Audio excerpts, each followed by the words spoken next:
ഒരു ഗൈസ് ഞാനൊരു പുതിയ കാർ വാങ്ങിച്ചു. നിങ്ങൾക്ക് ഞാൻ എന്റെ കാറിനെ പരിചയപ്പെടുത്തുന്നുണ്ട്. ഇവിടെ എങ്ങും സ്ഥലമില്ലാത്തടക്കം എറണാകുളത്ത് പോയി കാർ എടുക്കാൻ എനിക്ക് ഭ്രാന്താണെന്ന് ചോദിക്കുന്നടുത്ത് എനിക്ക് പറയാനുള്ളത് it's all about trust guys. വേണ്ട നമ്മുടെ കാർ ഏകദേശം ഒരു കൊല്ലത്തിന് മുകളിലായി ഞാൻ ഇവിടെ ഗ്രൂപ്പിൽ ഇവരെ ഫോളോ ചെയ്യാൻ തുടങ്ങിയിട്ട്. വഴിയിൽ ഇടാത്തൊരു കാർ കിട്ടി, തേക്കാത്തൊരു പെണ്ണിനെ കിട്ടിയ ലൈഫ് സെറ്റ്. കാർ മാസ്റ്റർ നമ്മുടെ ചാനലിന്റെ പേര്.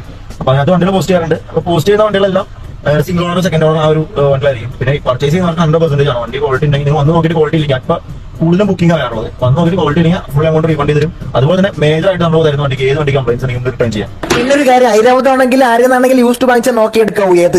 നിങ്ങൾക്ക് നല്ല വണ്ടി കിട്ടി കഴിഞ്ഞാൽ നിങ്ങൾ ഞങ്ങളെ കുറിച്ച് പറഞ്ഞിട്ട് തന്നെ ഒരു കണ്ടിന്യൂസ് ബിസിനസ് കിട്ടും. നിങ്ങളുടെ സുഹൃത്തുക്കൾ, ഫാമിലി. വണ്ടി ആദ്യമായിട്ട് വാങ്ങിച്ചപ്പോൾ പേപ്പർ ഇട്ട് വോൾസ്വാഗന്റെ റേഡിയോയുടെ പേപ്പർ എനിക്ക് തന്നത്. ആദ്യമായിട്ടാണ് ഞാൻ ആ സാധനമൊക്കെ കാണുന്നത്. ഒന്നുകൂടെ ചവിട്ടി ചോദിച്ചിരുന്നെങ്കിൽ വണ്ടിയുടെ ആദ്യത്തെ ഓണർ ബെർത്ത് സർട്ടിഫിക്കറ്റ് ഒരു കോപ്പി വാങ്ങി തന്നേനെ. പിന്നെ ഒരു പ്രധാനപ്പെട്ട കാര്യം, യൂട്യൂബിന്റെ പണം കൊണ്ടാണ് ഈ കാർ വാങ്ങിയെന്ന്. യൂട്യൂബിന്റെ പണം ഈ പ്രഹസനം മാത്രമേ ഉള്ളൂ കൈസ്. 5 പണമില്ല. ഈ കടമൊക്കെ തീർക്കും ഞാൻ ഇനി വല്ല മെത്തിൽ വരാനാ.